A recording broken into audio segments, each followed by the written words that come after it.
শুরু হতে যাচ্ছে বাংলাদেশ এবং আয়ারল্যান্ডের ৩ ম্যাচের টি-টোয়েন্টি সিরিজ। এই টি-টোয়েন্টি সিরিজের প্রথম ম্যাচ অনুষ্ঠিত হবে ২৭ তারিখ সন্ধ্যা ৬টায়।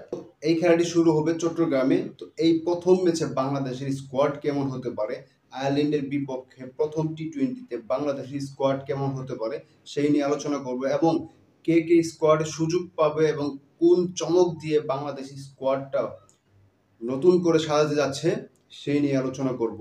ওপেনিংয়ে থাকবে বরাবরের মতো সাইফ হাসান এবং তানজিদ হাসান তামিম। ওয়ান ডাউনে থাকবে হলো পারভেজ হোসেন ইমন। টু ডাউনে থাকবেন লিটন কুমার দাস। 5 নম্বরে থাকবে হলো তাওহিদ হৃদয়। 6 নম্বরে থাকবে হলো জাকির আলী অনিক। 7 নম্বরে থাকবেন হলো নুরুল হাসান সুহান। 8 নম্বরে থাকবেন হলো রিশাদ হোসেন। 9 নম্বরে থাকবেন হলো মোহাম্মদ সাইফুদ্দিন।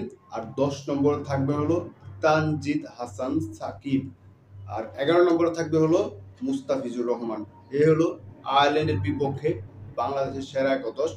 যদিও এই একাদশ ফাইনাল না, সম্ভাবনাময় একাদশ হতে পারে, তবে এর ভিতর থেকে কিছু নতুন মুখ এসেছিল। মোহাম্মদ সাইফুদ্দিন এই আয়ারল্যান্ড সিরিজে অন্তর্ভুক্ত হয়েছিল, মাহিদুল ইসলাম অঙ্কন এই আয়ারল্যান্ড সিরিজে ছিল, শেখ মেহেদী ছিল।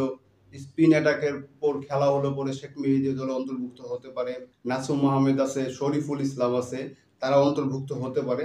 তবে আমি যে একাদশটির কথা বলেছি সেই একাদশটি কিন্তু দারুণ একটা একাদশ। এই একাদশ নিয়ে আয়ারল্যান্ডের বিপক্ষে যদি বাংলাদেশ মাঠে নামে, আমি আশা করি বাংলাদেশ আয়ারল্যান্ডকে প্রথম ম্যাচ হারিয়ে 3 ম্যাচের সিরিজে 1 ম্যাচ আগিয়ে থাকবে এবং দ্বিতীয় ম্যাচগুলোতে বাংলাদেশ কন্টিনিউ জয়ের ধারা অব্যাহত রাখবে।